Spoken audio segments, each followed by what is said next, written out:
December Boston data so domi ensa erade adoma pay or the enkwa che abraso agudi ehon sam ni atna se ye de baba somon Kastle 90.3 FM so Robert Mensah Sports Part 1 every Saturday de kopem se no woche bebo agudi ehon sam ayensa kan oman mu dia na fe nkofo man so de nyina no ye de hon sam no e de eba ababe so mabojumadi so no da UEFA Champions League last run of matches na ye from no part 1 etodwa na part 2 beba so na part 1 ni mu nsem no ye de ba Manchester United ehwiegu Old Trafford no ka say me say no me se menya Presla ko August no go to August ko aneba September ko twa chart no be catch us say Man United ain't to qualify from the group na ka say me boa Man you want to me qualify enwa Copenhagen omo ye adwuma against Sports Club Galatasaray na manufo no akro man to me ammo omo ho na nkobi akwakoboa wo omo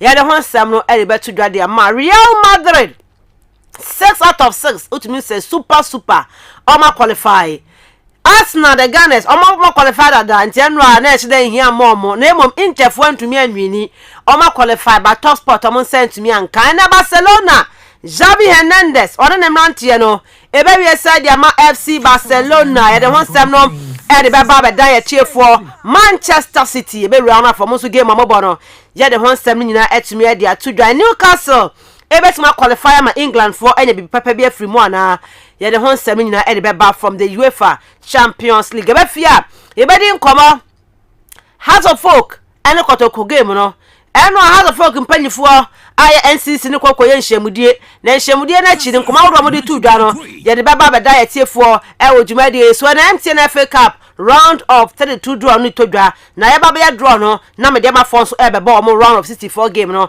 ye de munsem no e de e beba baba som ye tiefo e de January ya na azere ye 13th on 1 month to go na ya kwa AFCON no ase o coach Chris Hilton ye be de ho nkoma kakra beba ababesum ye tiefo Black Stars e ho ensensem mu we ensema wodo opinion sinkonya no pay on Kastle 90.3 FM so a ye de eba ababesum wo medin e de Miss Ruby Adams kai se no pay show you live on Facebook Kastle 90.3 FM Cape Coast Remu na ewe show no live emaye like and share for comment ni na for Brian e ken kan etumi e de ama man you anya ye your message on 0244 743 143 0244 743 143 ni ken kan emfa amount www.kastlefmonline.com so rema on sabetumi akan ye Play Store and App Store ko ho yen app wo ho download di na mo na wo suntumi streaming ye shows ne live bibia wo so no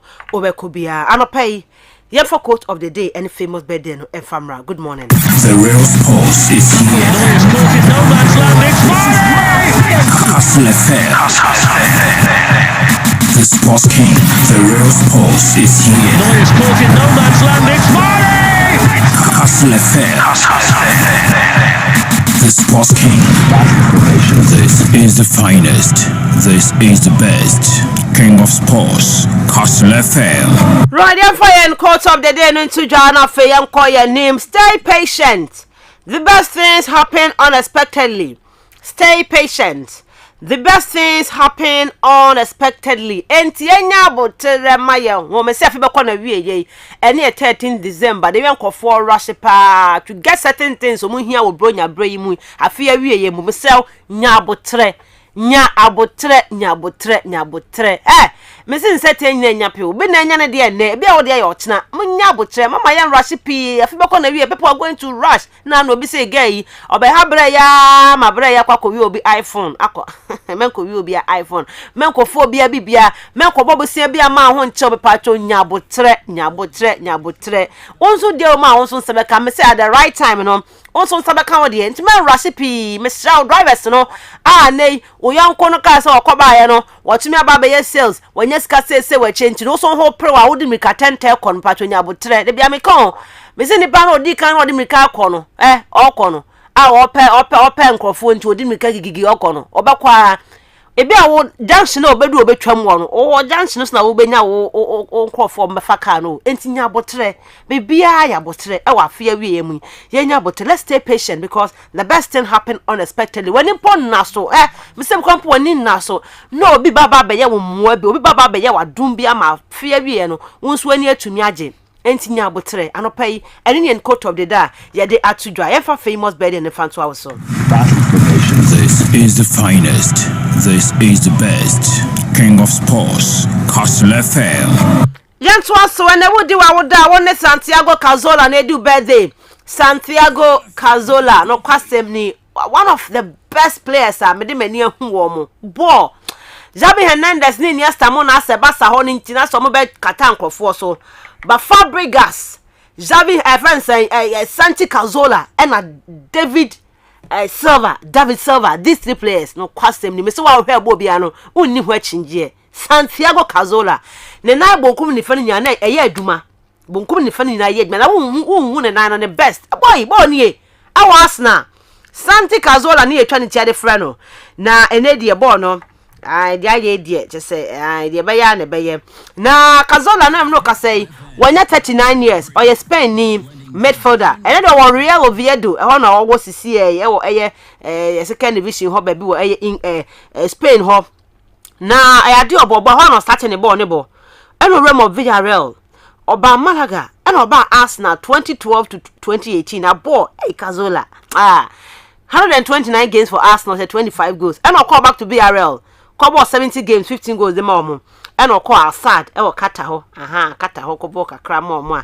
enso so ya ade pa enenei Real Oviedo obepiem a afi mo 7 games ya mom Spain minor 81 games o say 15 goals edema wo Santiago Cazorla ho komo no oni Arsenal eje FA Cup 2 Community Shield 2 Villarreal no mo de UEFA Intertoto Cup and Europa League no mo je 1 na ko Assad so ko je ifu ya cups ya o GGB ya ba best trophy so ko je wo no mo but the chance in Spain omoji Euros 2008 no ka hu bi ba yakọ for 10 World Cup no abranti de put up be ha no enya hwe wan ko World Cup for 10 ni bi ba we 2012 back to Euros no osan baby e mo mba beje ye na wo de bra Facebook CCA Kastle 90.3 FM Cape Coast never hwa de ne 9 ni o ne 9 ni edu baby no na wo se omo ba ne sre no ho on ne tie no e be twa ne skin ni bi e de ko fix ne 9 no wabre o guy na bre papa ne 9 no it was serious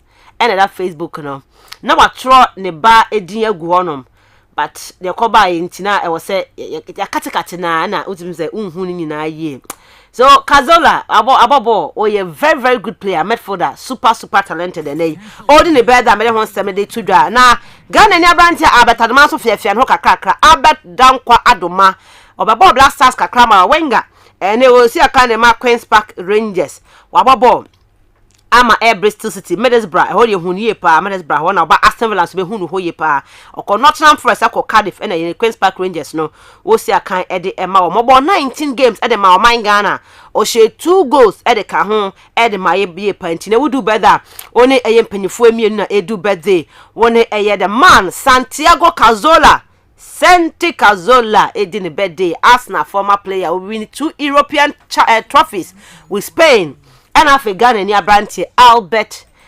Adoma edin birthday mama fa a birthday wish we fam na afa yenko amanonemra happy birthday confirm Oheneba Amaniampon wishing him God's blessing and gigantuan opportunities in the years ahead with DC Kwame Kwache o say emfa happy delicious birthday pa emfama Oheneba Amaniampon enuti baby Oheneba obi a no pay ya we show happy birthday one so we do birthday na no baby a wo bi ano ya we show happy birthday pa in the world of football one Santiago Cazorla and afi Albert Adoma and edu birthday baby obi a do birthday no my nya birthday message on 0244 743 143 0244 743 143 ona would do birthday no and I say obi na di ne birthday a odofu bi a o de ba e be we so happy birthday no pay baby obi a no ye de enche ma happy birthday to you happy birthday to you happy birthday dear happy birthday to you kwama no no nearby. Name or main your message on 0244 743 143 0244 743 143. Manchester United. Ha, Obray United for Dini Giddy Moko quiet there, Chelsea for to fear.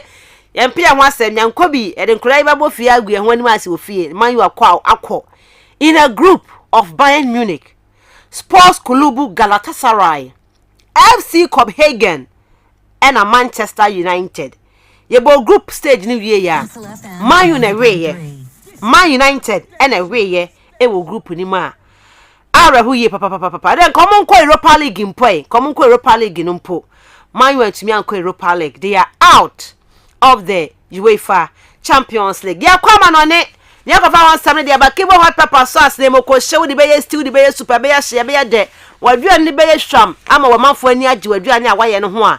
And one keep hot pepper no. So we ya do fear. So we are Tom. Can for the amount.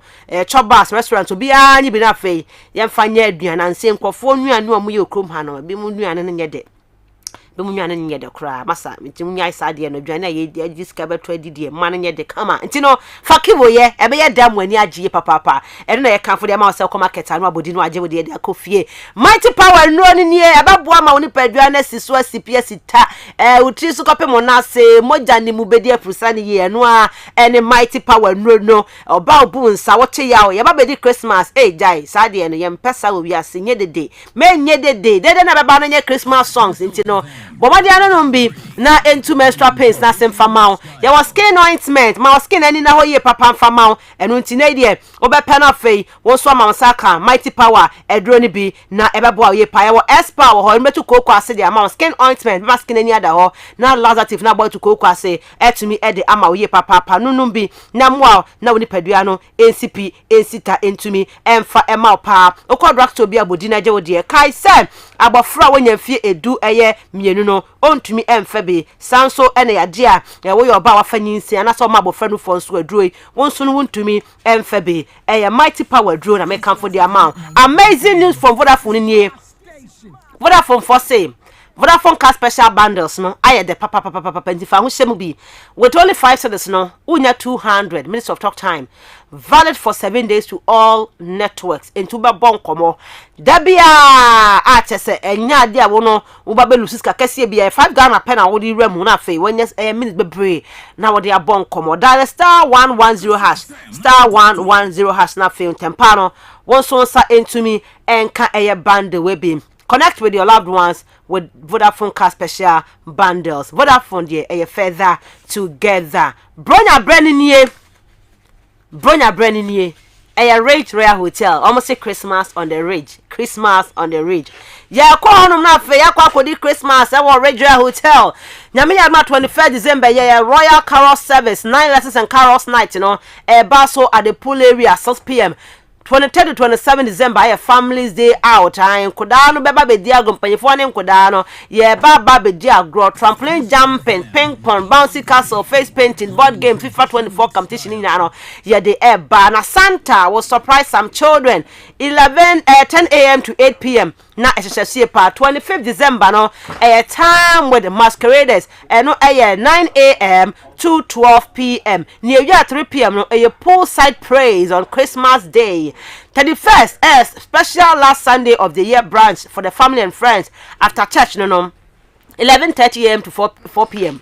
Na 1st January new year no families day out 10 a.m. to 8 p.m. We are 3 p.m. live band na 8 p.m. spectacular night fireworks display at the pool area. Enti bronya bremu di abusiafo nyina adofo nyina yenko ba bia matome bronya me nko fie maton safi mabusiafo se omomra yenko Rage Royal Hotel Christmas on the regional ebeye day. But the agenda base na for more information 0312 003 222 and 0501 672-908 Rage Royal Hotel.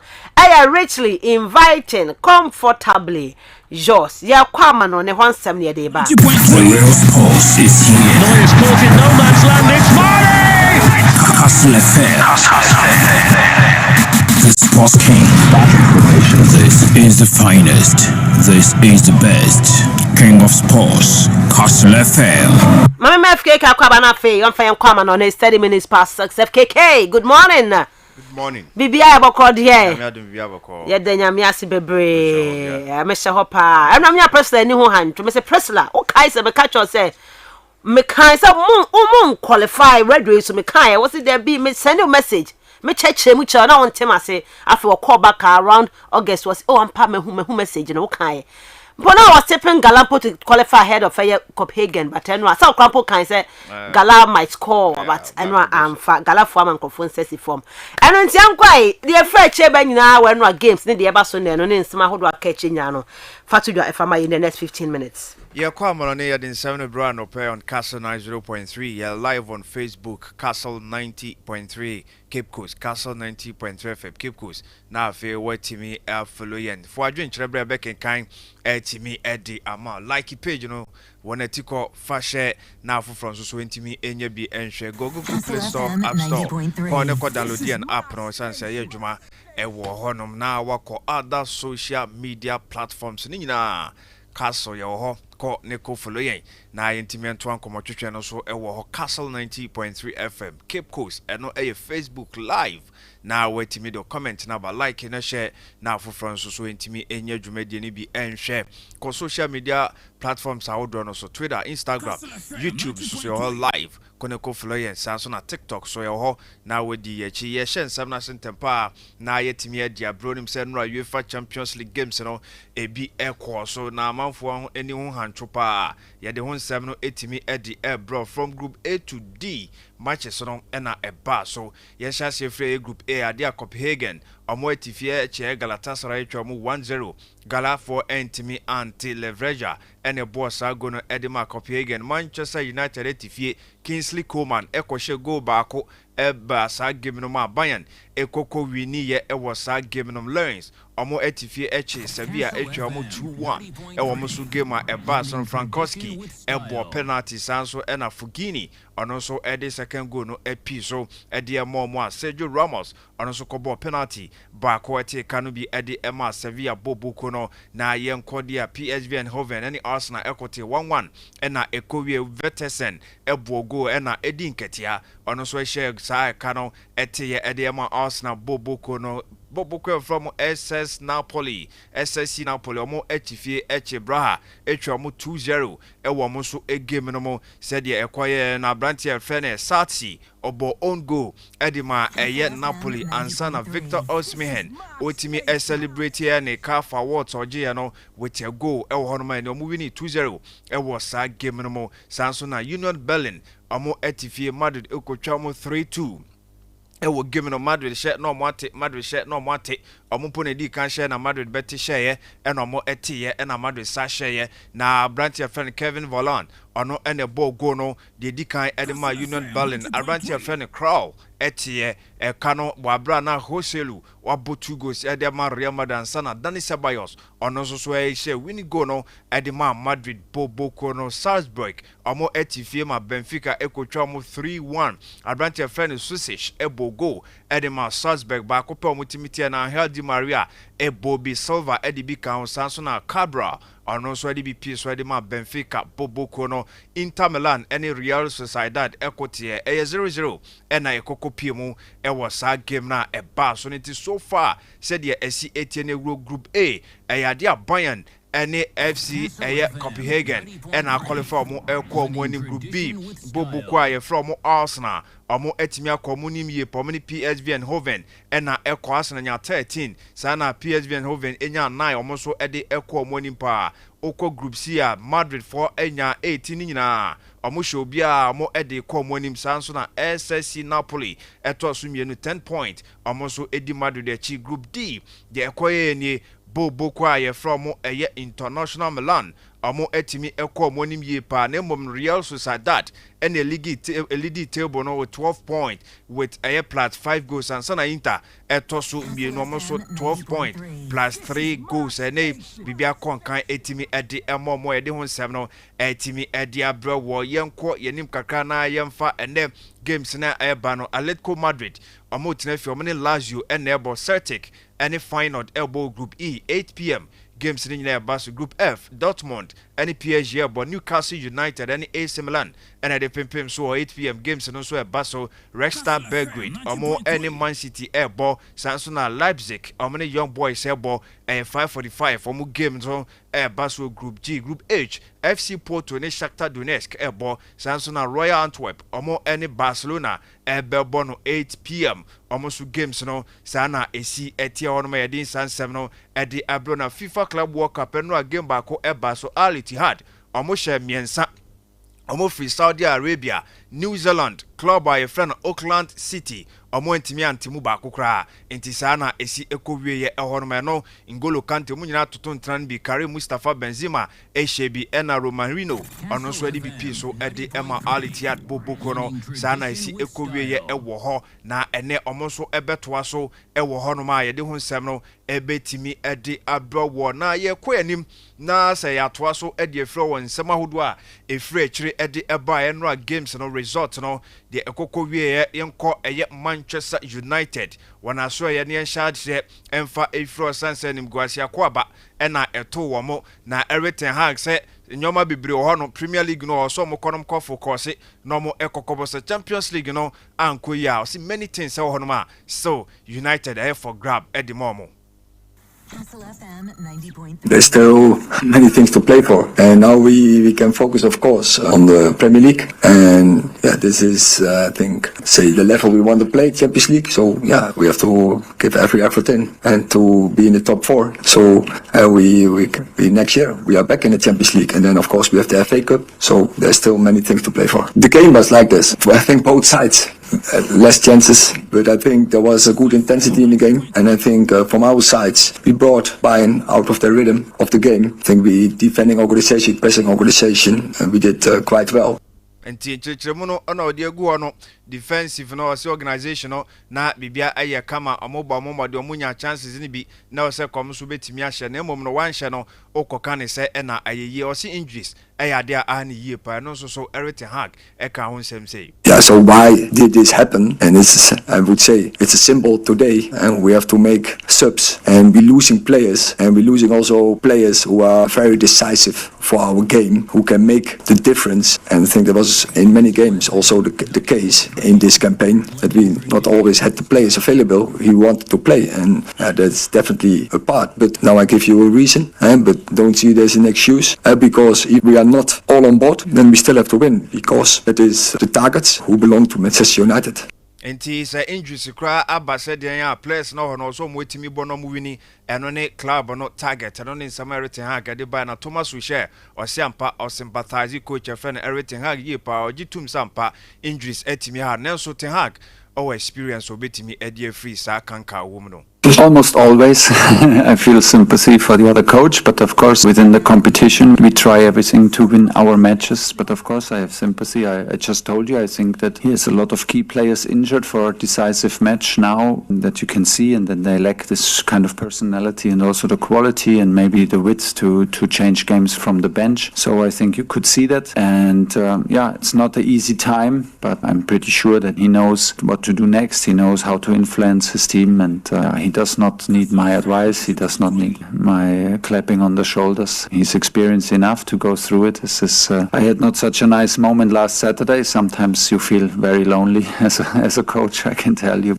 Yes, and I watch him so pa obi ekoso okwa akobo ahede na so sometimes we hwe wo opponent coach na na say na ni hu hantwo arehon ko a ena atono eta to two coaches so no say weekend yi onya ne de enti saa na esie tie sere chirim no everything hanga we experience o giri so obetimi free eye mpo bad performance a club no ewo motimi de sansem no e de ebai ewo ye dwumadie no so ye de hu nsem no so atimi e de ama ye be ko yanim ewo honom de a Peter Boys or a coach e de ma Boboko a ye frɛ omo anase Boboko omo so esi akan wo UEFA Champions League PSV Eindhoven eno omo bo modin ye pa nim so no wa coach Kai Havertz da Osika Havertz unhia sempo ubeye obi a we scientist and son who say branch or a talented player in born bonti or the nsem no munchiremu e de MI say.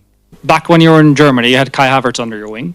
Did you back then see the talent that he had, and did you think that he would make it to Arsenal in the Champions League? You don't need to be a scientist in football that this was a big talent, absolutely. And the only thing is that he is really a modest guy. Can he succeed in a different country, in a top club? But he did.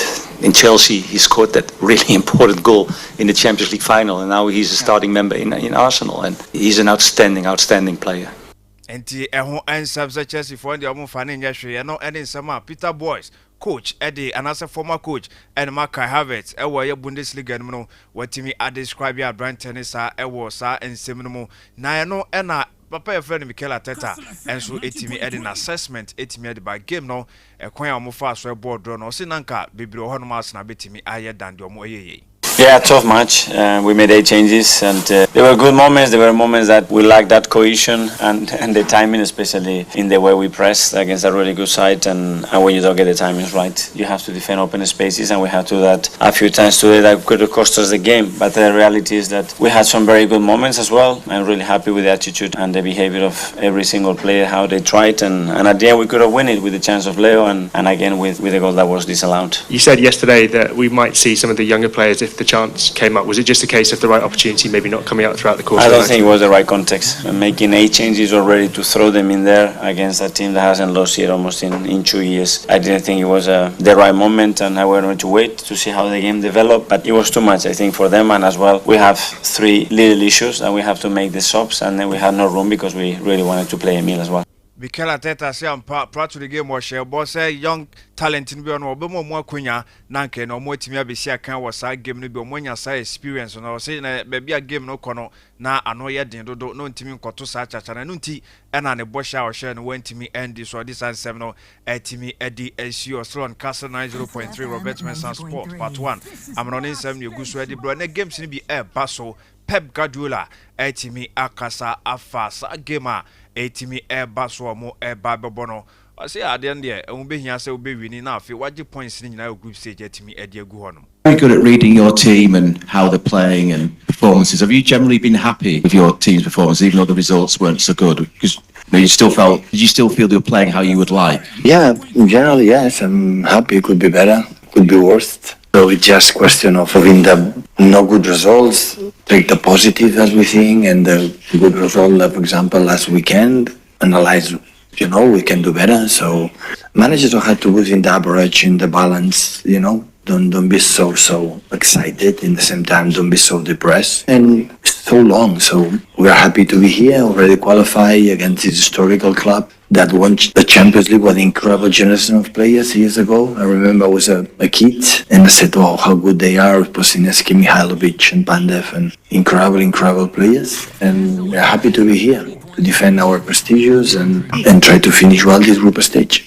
Eti eno enen sama Pep Guardiola coach at the Man City wetimi ede egu ho ede akwanim sampa also mo econom kwaje 3 points in now see ampa wo hwa last 6 games omo abono 1 defeat be then so amount for e ba show mo sa odi nyina erueru mo odi ekone nemum Stefan Ortega ono any the only goalkeeper so we experience kakra a ya available a sabre e bia obetimi adam yebusa no so owogidie so on ebedem ede ama Manchester City ana. Hi Stefan, the squad list has come out and Ederson's not here, so are you expecting to play tomorrow? I think so, yes. Nice for you to get a game of course. In the Champions League. Of course, I'm happy for every game what I get here. Yeah, and tomorrow could be the next chance for me to show my best version. Of course. As a goalkeeper, I mean, how do you sort of keep yourself mentally and physically up for it? Yeah, first of all, we have a lot of quality in this team, so every training session is on a high level. And then it's like I'm not in the beginning of my 20s, so I have a lot of experience now to handle it. And yes, it's just about to be ready every time, because you never know. This is like my key, to be ready, and then it's not so difficult to be ready. Yes, it's so difficult, so you're ready at any given time. Also, quality I was City team no my was goalkeepers crampono and easy in TNA or Sabriano Bobo, who said there be opportunity be bar on so bet me amount so now was so no any some Stefan Ortega or no a goalkeeper Dema City or this answer no etimi Edia ba Eddie Hand coach Edema Newcastle. So back on anima also at all costs or AC Milan. Now on the game, no, and on also Eddie and Sam Bebre Etimia de my head of that big game. Said you see There was no Anthony Gordon, no Martin Dubravka, and no Sean Longstaff. Should we read anything into that? Yes and no. You can read whatever you want into it. Yeah, we're 2 days after a game, so we're obviously trying to manage players. Yeah, and we'll see who's fit for top. Just giving you nothing there, have I? Famously, Newcastle against Feyenoord under Bobby Robson got through in the last game. Can you use that game as, you know, a bit of history to inspire you for this one? Yeah, I mean, anything that helps us. So I think being under lights here is always very special. Under lights, Champions League, with something to play for and with everything to gain. I think that's got to be our way of looking at it. I think before the Paris game, I think we'd have definitely taken this position. Of course, it could have been very different. We are where we are and the position that we're in. And I think we're looking forward to trying to improve on our last 2 performances. I think the lads are very focused. Yes, it's no share say any place now or no obetimi edi omo aye adwuma du wrap ka munyina no akwa pressure ni mu say ne former Liverpool goalkeeper amanfo nhyada nyada ne da nyada ne sa Carrios ebi on ebedem odi sansem no etimi edi aba on home support no osia wo say aye adwuma obehia ne supporters no backing say the bear on betimi atani nyoma na afei Newcastle aye dindie na omo etimi qualify their call money. Yeah, I think we're very positive going into the game. I think, as you say, it's got all the hallmarks of being a very special night. All we can do, quite predictably, is try and win the game and try and give our best performance in that. We'll give everything to try and do that. But they have been for us this season for sure, and we're going to need every voice. Every person can make a difference tomorrow. I think it's one of those nights for us. We need to create the atmosphere that has been befitting, really, of our home form. The supporters have never let us down at home. I think they've been incredible. They've really driven us on, especially when there's been some tight games and we've been working as hard as we do in the matches. They've given us the ability to keep going, and we're going to need that tomorrow. Yes, intene eno any sama edi hand coach and I say di ho coach at the Man Newcastle wetimi edi SEO ene Jojo Chilini also wa bre into a retirement age 39 or the SEO honum MLS no mu enana owo after your mo final cup game no omo elusu die nenso eno akiri no sisi ade ne honam no e kasa chense bo no ontimi emfa embra wie ya yade sansem no so etimi edi ebro nim se o make a whole a lot of appearances at the both club and country over 117 appearances and o make edi ma Eli oje eye worker ene ase Euros 2020 emra mo geno na no so eka ho bia ne bibia ekonkan etimi edi ema no en ho nsem no Chilini wetimi edi aba wakwa akotro kama edi egu X anase Twitter emo bia etimi ekan bi ebo na baso ewo honom under fire Manchester United captain Bruno Fernandes anya ene Luis Saha ababa back no say ne wohwe eye team no a obi a okunu ho pa yie no eye omo captain nso na eno ani Bruno Fernandes so no onim de nti amanfro criticize eye branch no si ampa wohwe na attitude na sometimes ya na obeka so pekasa ne na se for sa na captains ni bi esi enti ono nso ne personality no eno ene nsema former Manchester United player Luis Saha wetimi edisa back no akọ ede amano Marcus Rashford so there by ni say ne so pesa o she empo a lot of goals no consistent Luis Saha etimi etunofo say branch no ontimi nkeka no ho na afi oman ho mene so ebetimi abo no anka so talent no obetimi ede aside and Everton yes ye name abrantia na say ohwa one team no yebetimi asate 1 points biem onim say edi kan to 10 point na yes club na ebetimi akwa administration na ekoba ne sadia na say point deduction and ebeko edi amomo partner and say ne abedwoku ebetimi ababa fa club no 777 partners no yes ye ne omo edile omo twitwa omo na say so already omo di kan the £100 million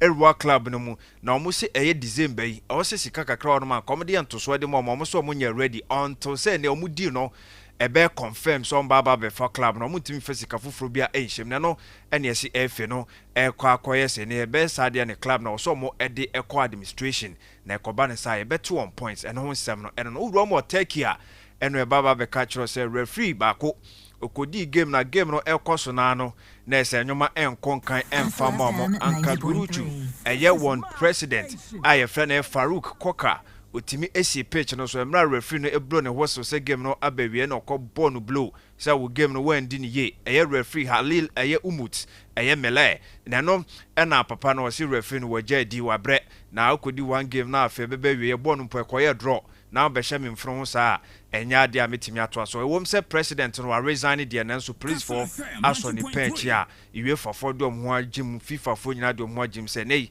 amo entimi entwe papa na so na afa en serve as deterrent en fama obibia wo eye football game no Rhys James yɛse for months obesa konchenchen ediama Chelsea Football Club ensem no de bibiro na nso yɛwɔ se edisi na afenura games no results no ene de ba so no yɛmfa mu nkyeremu nyina entimi amfama on Kastle 90.3 FM. The real sports is here. No, it's caught in no man's land. It's Vardy! Kastle FM. The Sports King. Yamana Fayanto so Kastle 90.3 FM Sini Robert Mensah Sports Part 1 and Edema 1. But remember Facebook is here now. Enjoy showing live. Ewo honum videos ni pictures ni na no. Ye dia tudwa etumi ewo honum to modern join here ho na ehwehwe bi na fa comment Brian Kinkan ma Manchester United. My group no na ye mehwe. Ya wie omode no. Ya wie group A to group D and e beto aso. Na Manchester United group no eye monyo Man United group no aye monyo na Hurricane edaso no aye monyo after 6 games aye 18 points right. Manchester United they nya 4 Man U nya 4 points so to me say yes omo we need 1 pair and omo draw 1 no omo lose 4 matches. Serious. Yenya message on 0244 743143 0244 743143. Osman Enenab Atna says 52 minutes past 6. Be din komo kakra wa man on Instagram mo. Na me no adwen che ne be fan from ra. Eya na ehia ye panti. Ma messages ne mra wadwen che bia o sem se bia ehia ye panti fa bra na yen kenkan emfa ema. I say good morning Miss Ruby. Today is a special day to my wife Mrs. Muhammad. Not for her alone, but for me too. Wow. Because it was today when my heart and soul was born.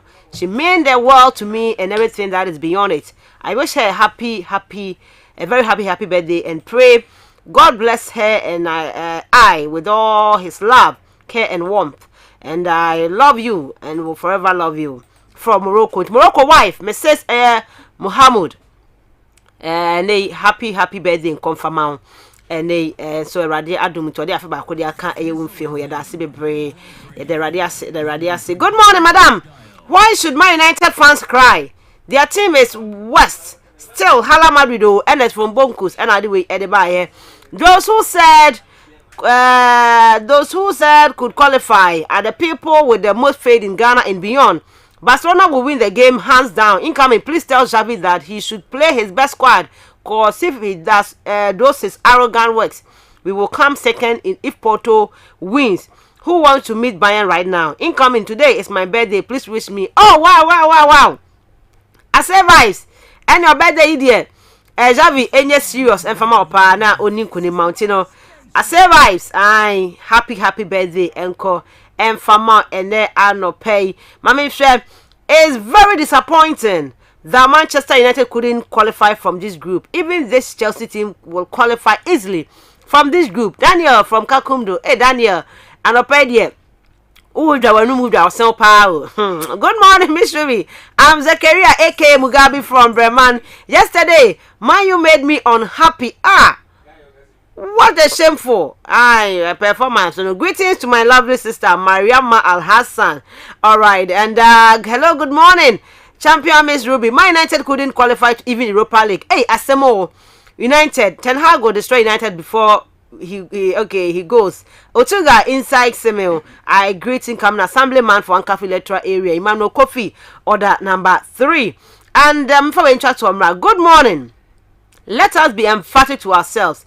This United team can stay at the wilderness for over 2 decades. Long time of memorial. The situation which took Liverpool for 3 decades to win the EPL for once. The same staircase have been created for Man United. Critical options should be their answer. If otherwise, if not otherwise, okay. Capi, champion Capi. May I see be brave for your message. Right now, also message on 0244 743 143 0244 743 143. Now. Good morning. Good morning, Miss Ruby. I'm a baby about dear. Yes, I'll go for that. Be a fan of us. Radio miss me who you pa. Says ya, the reality is done on Obia there. Padino Nyati. Padino Wana. Ten Haga. But now, little Honda. Yeah, no pay. That be one of my hotel. Since Obia there, okay, you see? ye bakadama se mo fia ye kenya pe na correspond that friend o chenchem guy yi nyade. Okay, right. May I say, Asman, good morning. Good morning, Miss Ruby. Bibi abako there. Oh, yanko po na bibi abako. Na ba ko hit to me. So then the yama am kuni you. But Miss Ruby, I think we're disappointed with Manchester United honestly. And then I come here in Manchester won't win a game no. Now one trend the other game over CBR on forward when sent to man qualify and the next stage in power. If a Europa League no. I don't go to Nanka while we remove but Miss Untumanya maybe it is good for them. Won't concentrate on the league no on your FA Cup because maybe actually United mission it is above the coach. It is so difficult for them. Alright, you didn't come out I Jumedi so Asma as a games Albert games bear me in the United game na anwa na ya shende so ya kukudisim park no St James's Park. Okay. Yes, Newcastle wants to be here a big night. And then I'm catch there actually the top 5 leagues now. Almost all the countries will be you know. I think Koyema England. England is a fees no me yes. Because now I'm for need to win 2 Arsenal so Champions League. Oh the entry Arsenal draw no.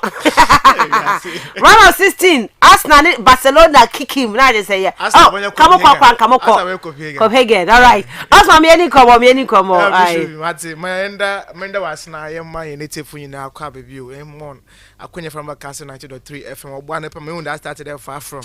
Yes, when the United as man epo there baka into no man how one epo ever share YouTube na ya na yes amount ni akane wo me YouTube na yen ko join the feed no Facebook no YouTube ya kwa Facebook e won ye ko like page na etum na ahye ma wonye so wonya bi na wo ahwe wo comment about etum na is about alternative le romo YouTuber I want to kwa na etum na subscribe to the page no na etum press the notification but you start to show na abibia ya ze etum na ebenya feed no abra connect to internet na etum na join na bibia etum na wa konka no ho no we should be Champions League no oyaza no mu ndey abakara wetu ma ehwa nkasa ndey yebezun komo wo fiade ye hwe teams na onye countries na onye clubs that represent one wetu na wa qualify no make da fi England contingents na wetu was a quay no oyaza looks like them when ahons no tum na owo fom no because of the value of the clubs na wetu was quay room wo honom no but I share abakara in terms of where club for no juma wetu why in recent times na say England or what one present teams won go Champions League na in the Champions League proper na cause they be na currency we be Manchester City e be Liverpool e be Chelsea for juma wetu why because Chelsea one years in the league upon on other competitions pa Champions League say I say wetu work one boys na we ko nyim until last season I think the Chelsea wetu go film in the quarter finals simple even though na domestically na other one boys want to na unconquered into Arsenal for instance once we to qualify na say we Champions League ni bia anytime bia group stages ni say we to bomb boys we to qualify it's before na Arsenal we be film and don't want to qualify in Champions League no now oyaza almost about 15 times a while Champions League group stages ni nyina no we to qualify we ko nyim but then for them to get to round of 16 quarter finals no e ho na issues ni nyina tum na owo ho no man then na yetum na years won come for Newcastle the last time they won in the Champions League no was way back in 2003 into once well but na ye need that expectation for them that what but na ba adwuma ho no Manchester United na enyim one pertinent problems ho no but I corner what to more further than the Eric Ten Hag last season what more budget the Carabao Cup and the EFL Cup this one nado now what more be room in the Champions League qualification no through the Oil League no ya zo tum na okon kan ho no mind dey nyina ebo na about the day this particular season going to be his second year no oya za papa na ekuni bia do tum na obenya da ma command over his team no na nyama kon kan na ontum na on team of no Manchester United but me should be unfortunately for them no ejuma this season what boy in the Champions League no wa akwa enyim guase say kada ya start e be able to be akwa start nyama tum Ten Hag through the start of the year no na nyama wetu me cause season nyina no but we focus our attention on the Champions League into akwa for groups one group na two na for 2 years screen United for one bra Facebook na one bra share na YouTube na yenzu ho nkomo me should be see Champions League no call this season for Manchester United no and then I can but I still say it be there Manchester United one group no it was one of those groups na yes na numu yazin but no your group abaka numu yazin too much for the big teams out to that particular group no because in they say well group A na say we Bayern Munich honum Copenhagen honum Galatasaray honum na say Manchester United da on paper any day anytime bia no nobody will tell you there Copenhagen Galatasaray they are going to do better than Manchester United in this particular group Bayern Munich na able to me article because one of group stages are one lose matches and in fact almost about 39 games as in doesn't come 40 games now in the Champions League in recent times are one lose be honum yes group stages no it tells you how much one wasn't bought in see yeah tepo no botum no wa ko nanyum but for the second time botum a place be and our by Munich no obeba ye bone of contention wa hade I'm a Kerry Champions League group now. I tip this particular group to be the group of death because next year Galatasaray teams I want to another place I want to more parade one now. A Koni be no bottom wa team of Manchester United or Honum. But then will be out of nowhere. Nobody even thought there. Copenhagen as a club will be at a back tormentor for the two teams now. What now what that one no. But in the what what change the Jumano or as I was over two now over. But for Manchester United, Miss Ruby, out of a possible 6 games I would to Wabano. It is only one win per United what to Wapeki or Honum. Now what to know about draw one. Now what to lose a whooping 4 matches in the Champions League. This is not any other competition. No. Competition at Manchester United wait to know watching I think 2 times or so. And somebody has to know for Urban Champions League for the English contingent now because you would mention Liverpool, you would mention Manchester United, and then Chelsea in recent times over 2 once what was this one nado. Entirely Urban Champions League ne petit money mo England hey Liverpool for about Manchester United. But what has changed for team of Manchester United? In this particular group, Miss Ruby, my man that home. Manchester United, the 3 away games I want to make boy in Yinano. Or as I want to watch 3 goals in all those matches in Yina. Yes, against Bayern Munich, watch 3 goals. Against Copenhagen, want to watch 3 goals. Against Galatasaray away, watch 3 goals. In fact, some of the games in Pono, no as a Manchester United will lead those games, you know. And you know what nasa washa in the winning or yes streak no e wan na sanyama kon kana happen na 1 or 2 mistakes per na wa cost Manchester United na go for wetu ma drop a point or honum and it was so bad for them. It's na be so on the team about Champions League na say ehwe goals a wotum washa na oyaza no tum na oye 12 goals or honum no na say Manchester United be concede 15 goals it tells you the problem no oyaza otum no always honum no probably can even start from the defensive midfield honum no na za kwa coach defenders na otum na wobo no then you go to the goalkeeper no otum na post no no. This was big issue and I feel that Katan Hago to me now about solve that problem no. But in the baby so me should be number ya so there. In the course of all these games in Yinano, in terms of personal no team no operate on defensive setup no. Not virtually every game be no ya so team no sesa. Because injuries no was one of those things now. Autumn cost why Manchester United. But me should be even with that simple no. I will still not understand the reason why they United but 6 games in Champions League no. No but concede 15 goals in Champions League. It is so bad for them. Make sure that there will be any big team in England all but group stages of Champions League, no but concede 15 goals, not even Arsenal. No, it be C. What about Sanera in the group? Copenhagen Galatasaray. 15 goals. 15 goals. I mean, it is so bad for team of Manchester United. Now then again, to that game, no welcome no. The idea was only one because for me, Manchester United honestly, me on Arsenal. But as all banner you to say share the side of another young objective in terms of analysis. Sometimes I team now ones and now team na actually able to know by you. Then you tell them the game na come these are your problems and then iniquities into say what you say as send them what you know wa honum. And then they can all banner scoring goals now. United what to watch goals but all banner won't consider goals now. And one of problems no team no one no. Shakwan under what to more for consider that particular goal no.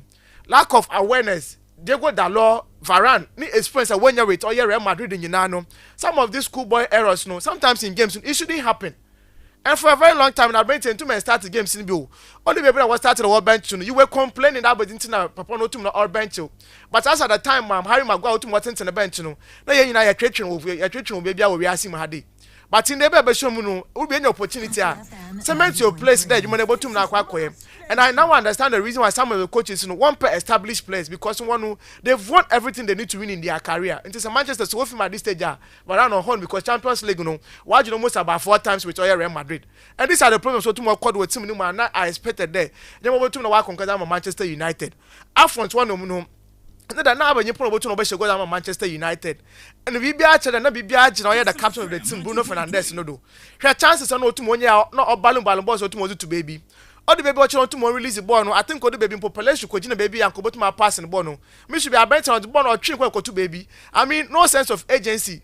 And then the Bayern Munich and 1 year points, 1 phone call baby, and 1 year go 1 fine year. No, one moment they looked more purposeful on the board than team of Manchester United.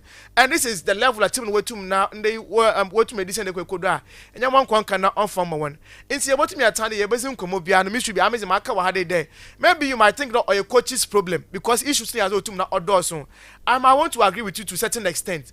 Man management of games, or your problem.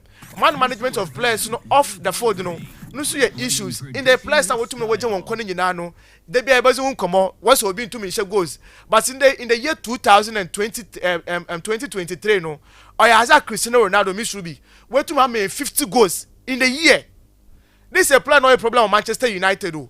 But if you can also beat an antenna, not by end there because a Ronaldo na same to know, you are going to make all those comments for our Brent, but that is not the case.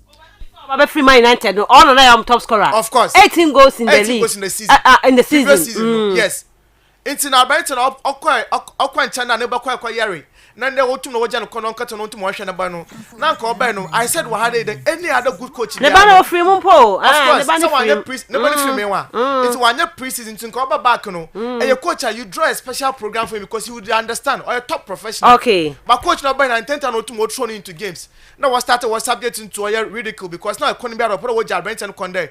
On fit him not to more control no over his squad. It's in the Brent 2023, this particular year, no. 1,050 goals, Mishubi. It should give you that clear indication there. And can one man a chance to one man that confidence no. What that special program was a man now. And can we back any experience no. Come what to Nanka Wabo. Okay, awesome. This Anthony issue to Wabe, for instance, the Mino. Anthony was team him. Ababon was Manchester United. But every day behind this guy is being food down to Manquan Bobo. But Sancho's on to Manquan Continent. That's all my patch answer. Uncle Bob Pochano find Ababona wire. Coach S and that numbers in Bonquan we pronounce our catch out the no. Michael Wanyano Kora. I was mistaken a Wakwa. Man, you when Africa had it, when you Ghana had you. I want to pay the say I just want to call out. Of course. That is their culture. In some more Pochado, why I was it. Now, what can call that child? Esme when I'm pray now. Esmo Cotrina Mutum training ye now. Often he's better than all Jadis, our friend, than Anthony. But yes, Anthony, they are what to know with favor there. On start the games from Manchester United. Quite the left wing one of them. I bring say Rashford. I bring say a catcher and on to Mombas force number 9. It's in the way to more pushing by the rightful place. No, this is one country I'm born away to the Wabo. Last is not one of the best performances in his career. No more for him. No more as an arrowhead from Manchester United. It means a bit more team. No, I should go to command one place in the team. All right. But for some other players, no, once one team no one come on Adrian. And then what this person I been who a friend then this Argentine boy way Garnacho you win a performance in the team. I feel the coach what more confidence over to now open your down more control over the team no. Now say quite a made for one of them now. It looks like the coach sometimes no on him went to call some of the players in some of the games no. Because there was a game and commission be against Joshua Kimmich no nye ne compatriot. Yeah, Leon Goretzka man. Leon Goretzka na. Ebe here the likes of all Kobe Menu no. This guy no watch out there on your experience no. But what on the foot of play intelligence now. Obi otum was sniff around, otum was sense danger. Otum no quite those mistakes now. Abraham is always there in hand. Otum na why you know. Okay. But sometimes you always want to go in for that much physicality, no. You always want to go in for players. Otum always goes, you know. It's in that game. Beyond that, Scott McTominay, no. What was his contribution towards the team? I mean, these are the problems we are talking about for Manchester United. But I mean, should be first time. I think a good omen was in my team of Manchester United. Why? Because team na and there in terms of performances, you know, inconsistency, no. You also team no. Coaching be here less games about there. Only that more control, no. Only that more less pressure, no team no fumble. Now work out 2 competitions play. Focus on the Premier League no. I want to say bomb was in the cry. About to now ko win him. Now work FA Cup. Say about to say that game play be film say concentrate on the Premier League now. I want to say you that right foot team now. Then about to now ko win him. But I bad record no way to now why no. And the same thing happened in 2006. I back at Champions League no. Oyaza no sumpono in the group stages no. Manchester United once again what to now Wolf from one man. Yama went to now one conquer one farm one. And I want to miss because teams are what to make against Manchester United what to now. What if in that particular group no. In that group no Manchester United won Villarreal, Benfica, na Lille. This is Manchester United that particular group no. Okay. And that is a bad record. What to my at one so we record that particular record in Bia. What to now was going. So I'm hoping that this particular time no. Yes, we are going to talk about it. But Bibia to my chain and your money has an on to now. All right. Okay, from Meta Hag no. You know boys into no. Kudos to Bayern Munich. The man somebody that when it comes to the integrity of the game, I brought phone when you my boy yereful. Imagine a game on Kwado Ghana had there. The point was here. We all right, me that say Arsenal for so about my bass almost so come on a draw. But I feel ya anya ya masevia for now. Mini baby o fa kakra bi me pese be che wo enu ade ne emra fie me twe you know. Yeah, me should be an paying teacher be your tissue na yenda wona se ma Kastle 90.3. Yeah, I prefer say obeba the side because na to aso na me hu anime na yetimi ni nkomo na yenko right yenko yanim na. Tibi should be 3 na ye kana an paying teacher be your tissue na yenda wona se ma Kastle 90.3 ozikan one cast of Yankupon show on your case. Another Oyaza games no to Motoga in the group that is group D no Oyaza Inter boy up against Real Sociedad in that KG game no. Or in the performance Otumo Kosra no as always yepa. Now we expect a lot of goals in that particular fixture based on the performance and the former international Milan Otumo's room in recent times so far as the Champions League and the Serie A is concerned. Now there a lot of goals Otumaba in that particular fixture. The one Real Sociedad Sumbaka on some in their last 5 games you look at the goals Otuma share and the performance Otumo put up now. No as Otumo was yepa. But surprisingly as a coach of Simeone Inzaghi according to that game or started with Abrante for Marcus Thuram and then Abrante for Sanchez in that as Okoye changes on the lineup nimo okay because not ready or as we to qualify from the group and he now as also or started to impose other players into the team because this season here kasi the brightest spot into team it is one captain their leading marksman that is Lautaro Martinez and anytime they open game there extra tackles and a challenge to more as a coach you definitely try and then have another player there. So if guy no kind in the you integrate that particular guy into the team into between Abrante and Sanchez and Oyaza Onya the Noda Otumo started that game. You saw the chance of Otumo create both and Oyaza no end-to-end actions. We saw Kubo Oyaza Bomo the kind of games that Otumo was main in that particular fiction. Game ni FA. But the only thing was that now goes into Mamba in that particular game. That is the only thing Otumo take away the center stage. Goal into Mamba in that game. So group near to my end. For the first time in the history of Real Sociedad, me should be Real Sociedad after 6 games. We too many at 12 points. We share 7 goals, and I will consider just 2 goals in the group of Inter Milan, Benfica, and then Salzburg. Or as I was able to about the one performance in the we to me show and evidently clear that in a group and Inter last season finalists we to home. Now so that this team go to my bar. Now we to about qualify. I think that was it to me about okay. Benfica about qualify for the Europa walk away and walk share Salzburg by 2 goals. When it tells you as one performance so not on your bad on that end. Di Maria getting the goal and other guys. Only the man of the match. Exactly. Yeah, he did well. No Otumo was sweep. And Bakan Ewa had it as Victor Osimhen after winning the African best player, he'll be on the score sheet, and definitely he was on the score sheet for Napoli. Napoli nobody had that win there. In the actually one losing streak no way to my corner. Now Zama Shada and Queen for Napoli to be here a cushion. No way to my Queen was Amonyepa because the last time they won the game was against Atlanta 2-1. So I back that game now. I was Atlanta El Bergamo by 2 goals to 1. Okay. We losing my Real Madrid 4-2. We losing my Inter. We losing my Juventus. So playing against Braham. No as I was Napoli. When you win, no to boost one morale yepa and Victor Osimhen who else or as able to benya go no otumazimon yepa. You know Bellingham against Real Madrid. My first struggle kakra. Yes, and na as I catch there or you know Bellingham to score in that particular game because na BBR days there Real Madrid about this game as able to make concede goal. Surprisingly, Madrid about penalty kicks this season 3 times and Madrid into Michebi Champions League man I said in all season what about penalties 3 ni no mo share one Rodrigo Hussein na I'm not Madrid. Yes. Madrid watch the one penalty take over Benzema kwa no. Exactly. It's when the penalty not the wapaza. But Madrid nimbo but I don't know yeah. She's a wild code. Chairman. Yes, ne performance ni yaza otuma kake dendo ehom. I think extra performance Madrid otumo put up now. No shada anya bad ehom. On the side of Union Berlin will put up a splendid performance. They created a lot of chances. Every game they created decent chances. And no as will mean at least one year they will pick up a vital point in that particular game against Real Madrid. And we to man man farm in that game. Huselo that boy no as one Stuttgart of Spain. Or as Germany. Going back to Germany, getting 2 goals no as the performance no was just on top form and the echo Germany. One guy what can I say be Abrante of Toni Kroos. People are talking about Toni Kroos' performance or to Real Madrid and watch any aging and watch the performance of Real Madrid this season now. Me who player back at German born this season or fine form than Toni Kroos. Oh crap, I say what Jaibo. The conversation is that say, after game he's one guy he's talking to Abrante of Toni Kroos. I'm about Euro Snippy Yes. Because one man for the but one player in the back of flamboyant. Joshua Kimmich he's just off. Laurent Goretzka, the least said about him the better. So as actually Germany one national team end the game what way we know. Okay. When that Toni Kroos was a center stage, what can we say baby ba me should be Kepa Arrizabalaga. E ko play cotton in Cheney. We saw games Andrew Luno dem. E dey no abaye. It's a game we second goal go finish. Okay, the second goal no more. Okay.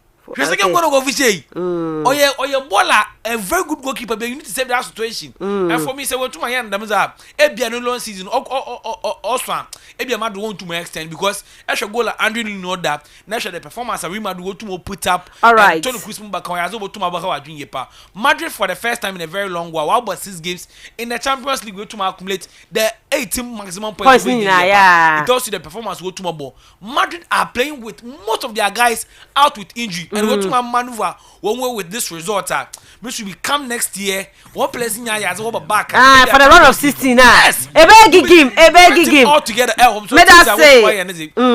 But potentially, Madrid will to make Inter. Yeah, but Paris Saint-Germain. Like Madrid against PSG. Okay, right. That's my info. And then the kakra be me 4 minutes back. And then no see Newcastle game no. How many why that ball? Onye AC Milan. Okay, England, right? England, yes. Yeah, Rasa game no kitu na for yam refie. Me should be in the breeze. Me sure that say echo group I think it was a group Group B, Group F, yes, Group F. And when we are the group of death, and indeed we live up to expectation.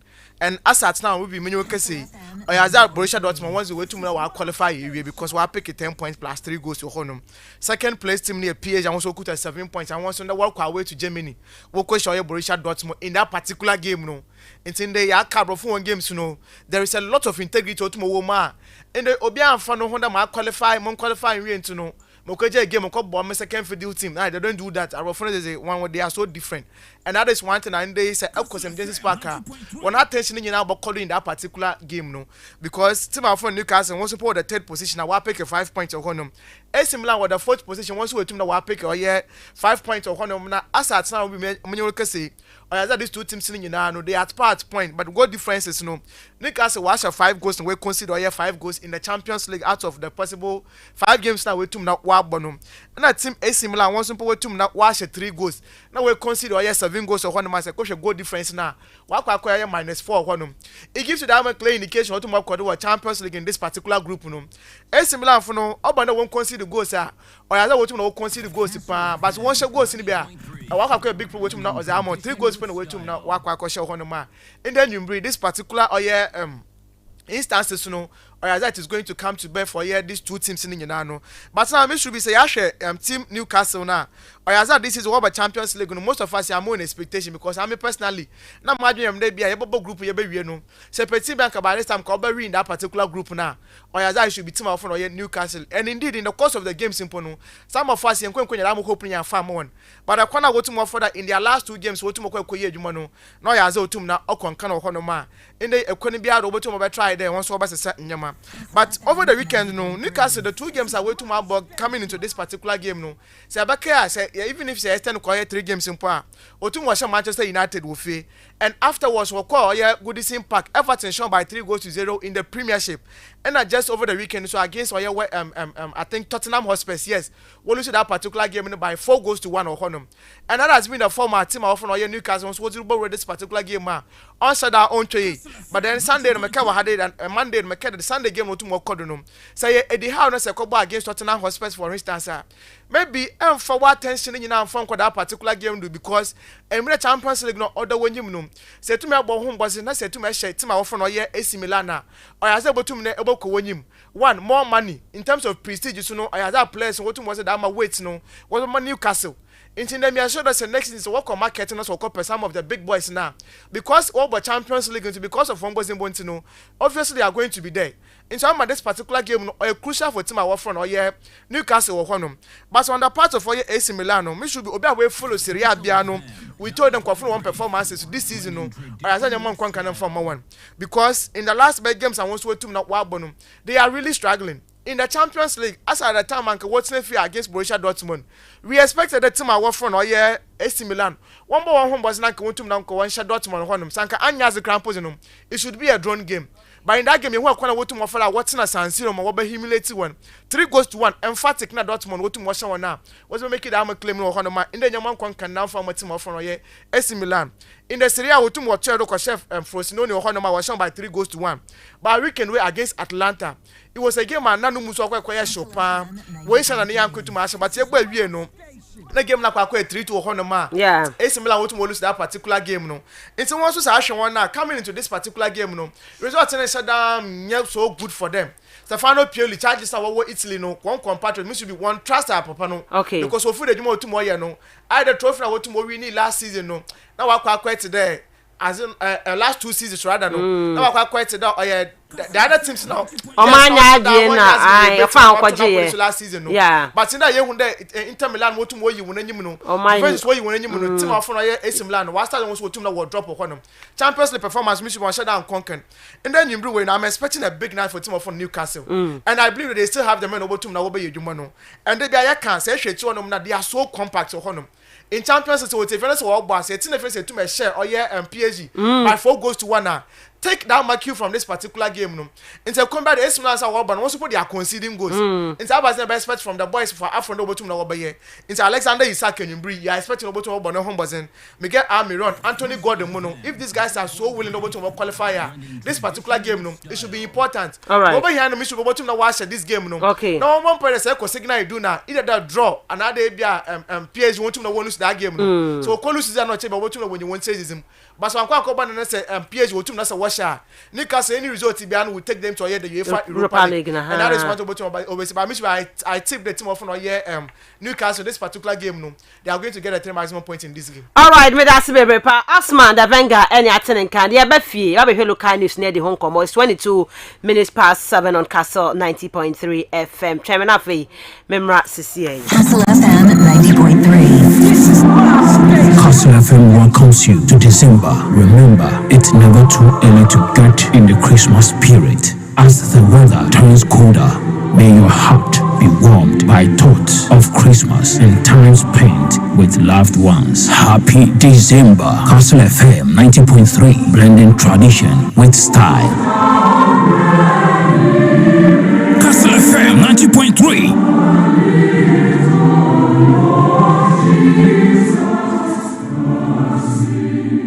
The real sports is here. Neuer's caught in no man's land. It's Murray! Kastle FM. The Sports King. Man for ya to so Kastle 90.3 FM Sini Robert Mensa Sports Part 1 ya de ma wono. Mama you adwen chedi be fan from na okay yamra meto aso. Hi, good morning. Madam, your show is loud and clear tomorrow. Manchester United. Sorry, they will cry on Sunday against my lovely club, Liverpool. It's your boy, Minamino. Greetings to Obiba JK. Minamino, I mind you for double, cry double. Oh, Massa Osman, you why? Every time you discuss and argue, you bring Ronaldo with 50 goals. Not that Ronaldo is playing the player league known as Saudi League, so he will definitely score. Lami Yama Service United ABM Radio. Miss Ruby, I'm enjoying the program and my greetings to Risky and Kweku Snoop inside Akoto Chase Tikedu says your boy Kofi Boni Eddie Oneso Eddie Abawaha Edonom. Yeah, the production number bro and every Asia 12:30 to 1:30 part 2 no so ebedi nkomo yamfa eye local news ayensa kano yamfa ento a wo so na afi yemhwe sede ensem no enso esi efatie nyakopon eye adoma ene ade a MTN FA Cup round of 32 draw no ebetumi atodwa enyame adoma ene draw no eba so 3 p.m. Kaisa Accra to folk they are out of the FA Cup pass enka hu bi enu nti ene ye draw no achese ebeba so Premier League teams no 12, Division 1 13 and Division 2 no 5 nemom no ye na round of 32 draw no Kaisa Media Sporting Club there omopo no omni Dreams FC round of 64 munya mom game enti na Media mafo na a big game papa omo ne Basake Holy Stars in zone Division 1 omo e de dikan no ombebo ene enti ene ade a Mediama any Holy Stars boy the round of 64 of the MTN FA Cup and na draw for the 32 round no so no baso e wo hono mo yanto asom na yakwa anim dia Nyankopon ya adoma Black Stars of Ghana next year bako AFCON no ase na still na Osman mebusa say do you trust Chris Hughton to do the job for Ghana ananya Chris Hughton form so yes squad na enya na mpen amafo gusu din komo report say mpen fo gusu din komo e pass nka Chris Hughton na say ke gya ne kwan ni kwa say ko de ko AFCON but pen komo aba ministry no hu ne say ko sika ko no ya na no kwa e gya ne kwan ko sika no kwa enya ntua nwie na Chris Hughton ne contract ebe we next year February after AFCON no debi ye nya no kwan o de ebe ko na owie na anya yi a wakọ owie na ye zo abeto aso nti no ye gya no Chris Hughton wo de Ghana ko AFCON ase ye pe Chris Hughton ye be ko akopie mu AFCON ase come January eno nkoma e free Black Stars of Ghana camp ebe ne ye de bi ede tudwa ede ama ye tiefo ewo dwumedie ne so ye ko akra to folk ade en sekani Heart of Folk team no Oma assistant coach Abdulrahim a wo hwe kire nei enema nchidan ko yie no ne eseka ne say Heart enya ade o me appoint any new coach bia papa ya na be ya adwuma no kopem the end of the season na oma ko appoint a new coach and reporter eseka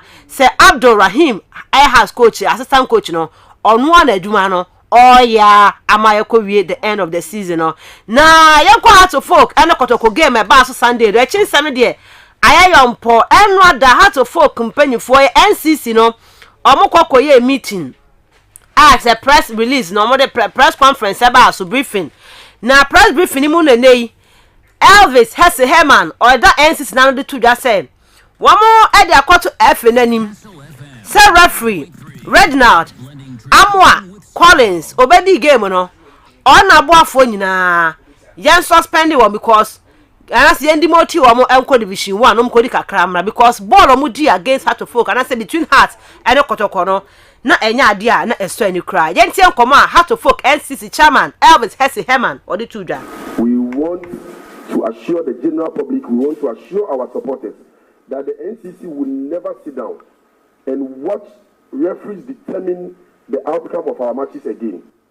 And henceforth, or from this afternoon, Kastle FM we are 90.3 appealing to the GFA to, as a matter of urgency, suspend all the 3 or 4 match officials that officiated the Heart of Folk Kotoko match on Sunday.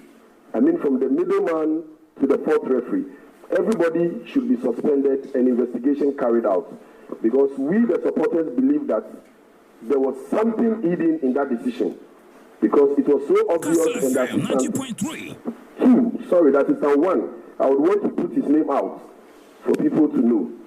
Ali Timwaba, that is assistant 1. Ali Timwaba, if he is listening to me, we believe that decision, he should have prevented it. But because he knows what he was doing, he insisted and collided with the other officials, and they allowed that goal to stand. If these referees are not suspended, then we are sorry. They should not be allowed to officiate any of our matches, especially at home matches.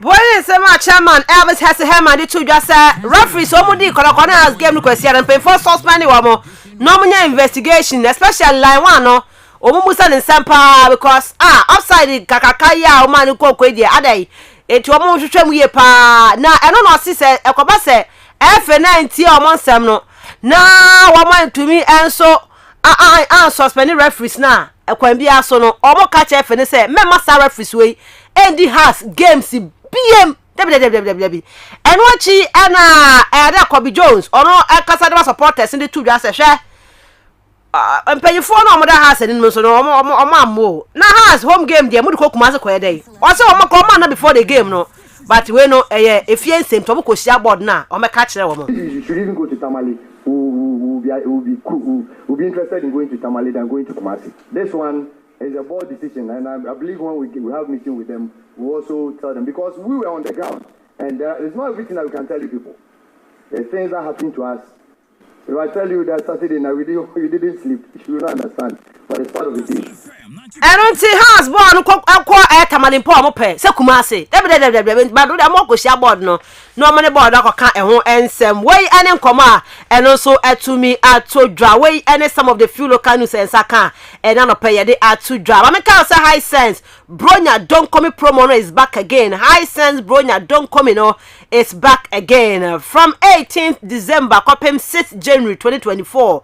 Ramu high sense showroom be me ba una fe ni papa omode aba ne bo na ba form don't come no kwaje wo de television, refrigerator, air conditioner, washing machine, smartphone, sound system, water dispenser and afi ne ohia bia kitchen appliances ni na bi e ho ye pa me wan em fa ho every 18th ya December kopem next year 6th January no ram e wa kra kokumase kotakrade takwa oboase kofodua hoho esunya ne techima ne tamale ne kwaje wo de e on finfin man tebe be kwa mankesem Blues restaurant or ante kuakwa Ubon high sense for showroom e wo ho no body akọ na omne ma papa yi afishiapa yan kwaje dibi abo no wa fam kra na bibia enya fine and from my high sense on 0302 550000 0302 550000 high sense everyday prices for everyday people. Right, FKK, just our brother side na yeni komo. Now, as a Khalifa say, so we be PA at Kumasi Sports Stadium. What is answer? What is say? So we be PA our game nasi. As a Khalifa, what they just and someone who they go home we there. But FKK any komo local news can cry and sack him na yemra.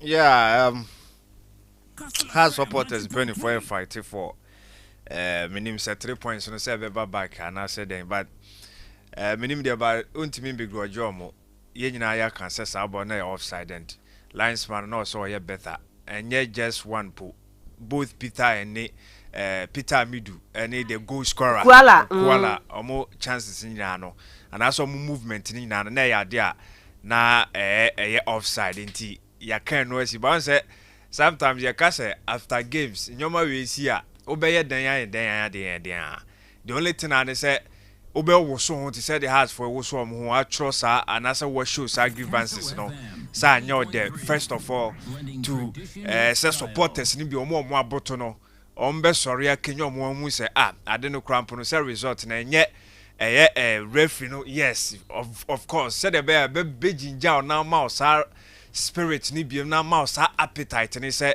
continue na follow wu team na support wo nti supporters in the empenifo no ntimi mbigroje mo ntimi mbahwe mo bebre se ebi omu luso mo focus ana se bibisa yeso se enye bia ye the playing body enye the technical team enye board members no na esa supporters na also mo ye eno mo nti no from the top NCC ura oboni de bia na ndi yes he say I mean some of these things who no bad me ka say me po bia oye consistent. On say nya has ne kotoko game ye pie yi ni tibaya on sheda nto om kan hu omo but every game bia no 3 points ne involved but because aye kotoko ne has ulusu sa game na ebetimi ama homene so or ebetimi ama revival say ulusu so ebetimi de wakofom pa nti some of those things na say these things na omo eye ni nyina no ade ebetimi abo yi pa said the mekan no supporters bi omo aboto yi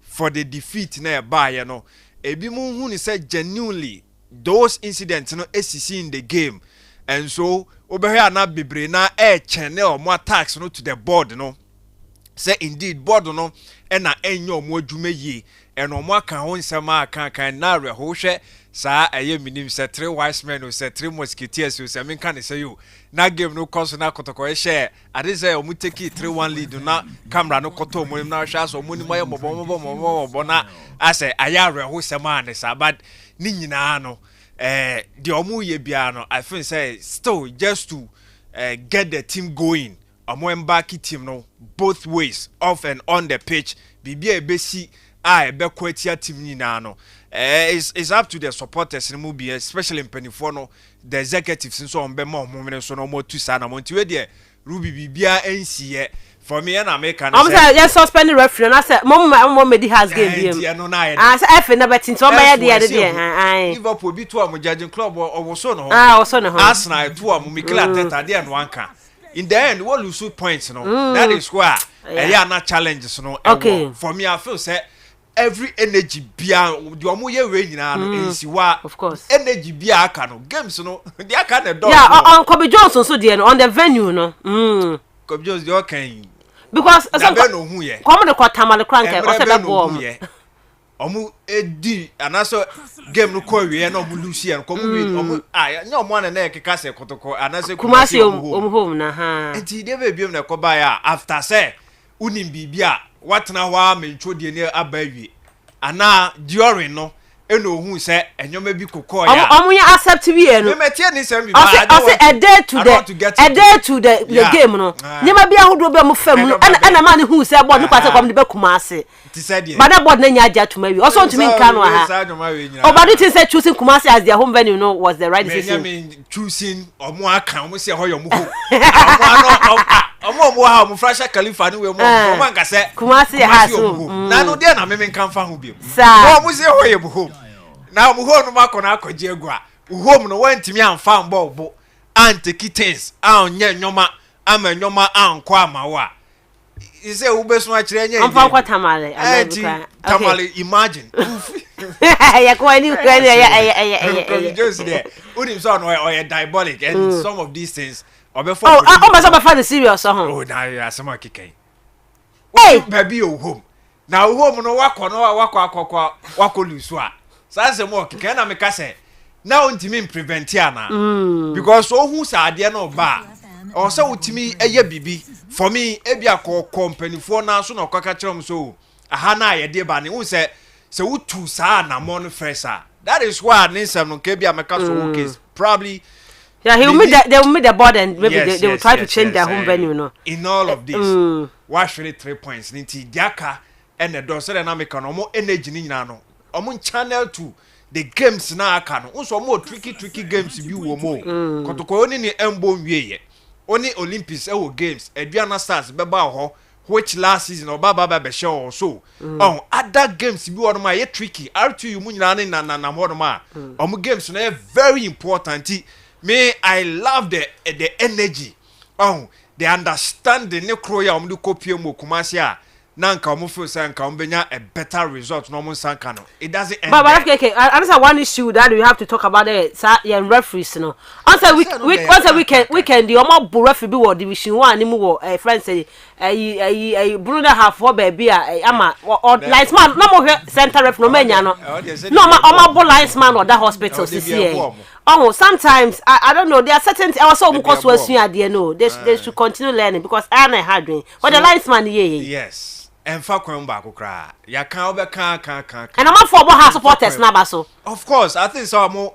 carry omo hu ye omo carry away not even a single bottle no omo to ba park so yeah omo anya hwe that's the way to go entina me bo executives na ba so he say man omo tu sa na mo say sa na wo say afterwards no now what was so say is why me they say all calling from the FN so and getting into investigating whatever transpired during after and everything no sa na wo say okono ukototo nyoma na yes ade na as a wu yi sa beauty and also ma one case understanding the game no the biano we am hu say wo form because I what here it doesn't mean say elsewhere bi mo yenti enimu president point referee game na kan enim bi enti ukoya enimi say o frani no na tinti no ye bebo ha supporters na I think say eno aya adwene ankoso ba aba ne sie no ye mbo mo boss they did really well because it was uncalled for and amaka na two say no be adwene e wo Peter de no sure but yeah later on now say mukola akwa beka say man the two pictures in na buy mukola dey in account yeah but in the end he was in an offside position first offside brother sana rebound no ba nti sanity omun common ya de but still na no after bibi say and also wadwin be ba ho so say the be also be fight I feel say has both has ni kotoko nyina no omo na eje jomo na some of these things to omo but we so mienu susu be hwam say na to ba ko a no mo ade abo ani say na ya na ka no say ref akoma wo yonko na say ka ha say ade na offside and am say against na odi akire meka kotoko go stars so beka ya bibi kotom no the supporters way ebekwa ba na aba beto na you see na wusu you should all fight for it ti esi a yen gina baako yen obi amfoso obi a amenu ntimi mfoso obi a say na obi supporto has na on the osi chinchina akotoko de be tu ni bia no emfa no untimi sisa no ba dun say baby ho no ma utimi sade we de ebetimi akwa ba beto minti say fa referee ho a yen kantia na enko enti ko ni say a na akwa boy chine wo say wo kan untimi nkan ye because etu obi no na enye janiu na ye wo de na de ko ni but ye nyina na yen gintum say on no certain terms na boy eye two offside clear very clear anje ba kokura meanwhile in the who's the beginning na baka say na oni line so owo so cry ogina so jan nyina na wo so wanje mo ha adwuma adwuma na ye den dodo asma na wo ho kaka yeah if you simple no sometimes one simple can be o my day you see your categorization of games are able krom hade and indeed everywhere in the world me you sure you go classic about for referee or you inexperienced Thursday or Friday any referee bedam kwezi nkomo and on mind the background of the referee now okay cause the game no and clearly acquire no you inexperienced in some of these coaches some of these games I think my one should be about for 4-1 and you know man the massacre see wa Kastle Stadium is it 2001 and you probably watch one it was the same offside decision no question man you almost about 200 or more what to watch one kwa. And to say if some of these things now you go boy in games now yes mistakes and errors are prone in games or you also to now the whole but saying experienced referees now what's a mistake yes it is true FKK it is true but there's a quite inexperienced ones now games most of the times no about for 4-1 I mean two clear situations and then you know you're offside no and to say who first and second one so you see some these are the issues no in say what hard to focus for na bado but then at the end of the day no say be anka bi so anka anka tena ho ase no go make any mistake be anka ba say no be see or human emotions so it gets to a point in time no about for phone kwofo and na ka say okromade yen trust ye ho because clubs na ka say they know what they do with the referees when ka say wonyi mo ho into because the game na say be po genuine mistakes mpa na trying the opposite another the opponent team no okohu referee into be ko some decisions bi no into your best FA you okromade we have some of these experienced referees okromade onya crazy your FIFA referees okromade your referees urban CAF Champions League on your put it to coach those games no but because you trust you win no obi kitankanizin to ntum konkozi aka how to no commercials and to go to game I mean what are we doing to ourselves any professional so kromade yes in terms I feel that you kwen anyim no yes kono boy be against Edina says referee free kan na benti no obi be mia no so mra no these are the things I feel that you kwen anyim no you try to to na these things sadness wa no right FKK you to aso na ya bra your friends say teams fighting against a particular referee they see you of course classic oni we nya because Barca and Real Madrid you protest I think say sometimes I am here just to put some fear in the officiating referee say be ya oba na djuma no entimi enkwa achubia anti that is it now ka Chris Whitting so wa dey koya sure obetima attack kakra say na dey okopam no akohifa December na refuse o December na January ya na ebo January 31st and I say 13th ya na month akabo so me pepepe enti say ne mo kan say dey wo mre bia ye kopam Chris na ho abeye moje boati di won George boati no ho no moji ni di eti ono ana dey ono apart from say o kan isika 7 ye ka beba nyina no ono a bibia che so ono ana dey bego because if any try that is open secret omo try say competimi am make sa changes but na aye late untimi enko make changes bia ho say ya kan say wo hwe ne numbers na bano competitive games na just a defeat and an isaka if I'm right just a defeat and an isaka friendly sinu we am the beji shema na say ama enyoma ejinsem and also the style of play how Ghana AC akan supporters na city on tenterhooks na say gidi enhyeda enimu enhyeda hu obi a odi inspiration e ba be back team no e bia game e koso te say Ghana bia atwam se ye share two kra na se ye behind you will GDS say certain Ali Muntari be ebetimi a conjure margins a certain Asian be betimi a promotion to be a long range be a miashe ebia asamoah jan be ebetimi a trese atene a creative BB so on edia maye on sa GDS no na enshada ni ho no ma ase ama Chris na no ho ya manfo hi kakra but other than that competitive games our body qualifies in as for na yenje 3 points in as for no just a defeat no dia mai so I mean so dia no kan no not saying you say na adwuma no okay but pam si ya o ko for every rena Samre with these players here almost attitude ya questionable no confirm so made Jose Mourinho Pep Guardiola so a man to the AFCON still you don't trust the Black Stars team players no Canada omo attitude share players mu ba be hihye 1-2 better games a omo nyaye no afi omo so ay gaga Salis wombi Alidu omo ko ya hwe sa notminga ye konya against Mexico ojina fa ko player ya twu na ubuofu sa de we nsi bebre esi bebre Messi mu nyina twetwetwe omo Sergio Ramos defenders apapa ni we nkra no enye so we mu ye bone ba to hwe omo ya de chen omo ya de chen omo kra ye twetwetwe omo ma omo sulia ne nasefo omo ekọ ahead ekoteki cover ye ya nutmeg wa na oti wonum miles aso o frɛ ho ame na me free akire ame me da se bebre Asman attitude no enye papa akabo so me 1 man to AFCON no I mean still uni didi of Black Stars mo mfa kofa course na ebo so me ene month ya na start AFCON onya da Jesus mo I mean bibia botum na we see in tournament but then after the subsequent ones na ya kono not the process you to me MCC ana bibia cho there as at now Ghana we don't seem ready even preparatory grounds in place come matches in pono ministry no nya bibia kwa campaign yes campaign if I was saying 2 weeks time ya squad na and I'm obi am be share chiri kakra say bia 3 someone on so one a week to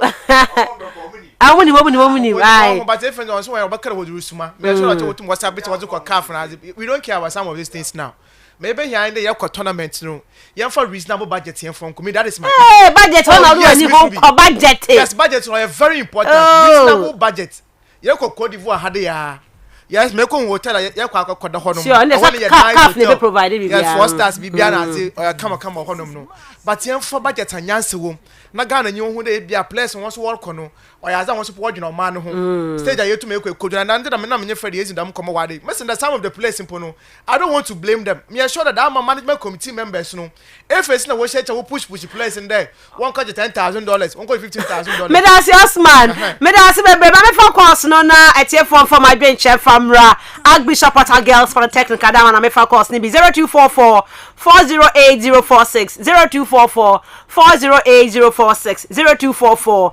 408354 akabo so me pepepe na AFCON say Cote d'Ivoire Black Stars of Ghana be call akoye bibia na mama for me first call about good morning Ghana's best female sports presenter, a host and a commentator. How are you? I'm fine, thank you. Asa Khalifa, the taxi driver. This will be so Chelsea Jesse or more Chelsea Jesse or Hopper. Oh, fantastic! Jamia Duma incoming as similar Richard Benson or than number 1. Study the rep to Jesse one Kakwa. Fantastic. Hey, Master could go hang here for be a player. Someone put train and Panko. Someone put train back for. Yamakai or Mitchell so good boy. Your mom could put him down for home. Mitsubi. And Osman kind of reasonable budget. What I say, but it's a your budget. $25 million. You don't want that way. Yeah, Mitsubi. What say I can't talk. Maybe you deal with the person. Pa, my idea. You are winning with the American. Kumatia, I don't know. Come on to do in colonial. This is what we call protectors. What I say. And they should learn something from us. They will want to pay on Mitsubi. And we are in there. Last time, because I was saying one can want them. Good morning. One minute, baby. Evans. Yeah, Evans from Museko. Evans. Baby. And the pay and go point down. Asa Khalifa Ken, there with a Chelsea Jesse Ache, or number 1. Also, say, Vipers Jesse Ache. Na honorable Peter Yabua, Miss Order number 3, and we had met Tuesday, although be out to the man. Miss Ruby, every day, you go to do you comport home, Papa. Then we go to Bianca, walk to Tunga, and walk to form this Yapa going around. That's and so on them there, go for the with who in Tono to Tunga. Now, as a man, I can feed there. Say I ain't a performance and all you into them by academ. What the going will be outside. Cray. I'm going me there one. So I want to say I call you. If I don't want to say culture like a hat making also the ball. Okay. But all of them the benefit. No more to win. But I want about cycle breaker or the 5 minute ball. But that's a Ivans. Good morning. Morning, Miss Ruby. Asari. Yeah, Miss Ruby. Champion in Tiano Pay. Miss Ruby, on the Diamecata, Master Santa Cotocotuno, who has said Ghana League. The Diameca, all fast and serious. Check, Miss Ruby. The Diamasi go, and Kumasi, a country go no. The team United, as you go, and Kumasi, a country go no. Accra Lions, as you go, and Kumasi, a country go no. Now, Mr. Referee, come one seeding pool. I will make sure the referee are suspending life. Because what we may demand to win on the deal outside go away. Check. Miss Ruby, because of what you that way. What you mean, because one thing I can take me to what we are for half it to because of what you that way is here. Miss Ruby. Yo, Medasi, good morning. Miss Ruby, good morning. Me patrol didn't be your friend free. Baba police in our police. Oh, Baba police ain't you. We do have a time here. Miss Ruby, look at the major vacation. But on the Unia and Emma. Baba Petua. So when you're last time, I ain't Juma. Eh? Two of us are going. So when you're last time, I'm so I'm my none of my Russia man and Emma. But in the if they are church last time. Okay. Eh? And that is you to today. That is only. All right. Okay. Good morning. Hello. A co-sponsor. Sister. Hey, a co-sponsor. I'm not me that idea. Bad. Ain't you? Martin Day. First of all, sports show na yo. And the number 1 or the number 2 na or started the main now. Akaman kwanjina ncha katin. Yeah, politics wa. Right here, yeah, foreign tension. Africa nankasa or Ghana. Ya jijins insembido. Yamma nkofu bi feel so pompous. Densa make them. Blaster performance. So blaster wala campo ha.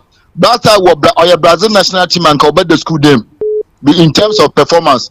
Onkoye Brazil ko tournament the second ko okwa plan na abu.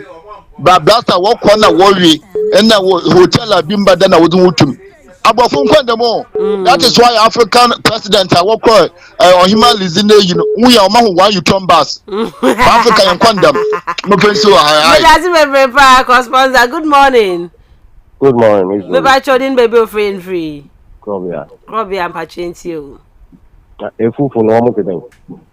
Hama. I can't so now you can see you footing. I'm one day. We say born our boy and say yellow free and Kakotokoli to me show. No other teams now they be on Michelle or Crown say. Other teams now what's your crown or Michelle? Nakabana Kauda League next first.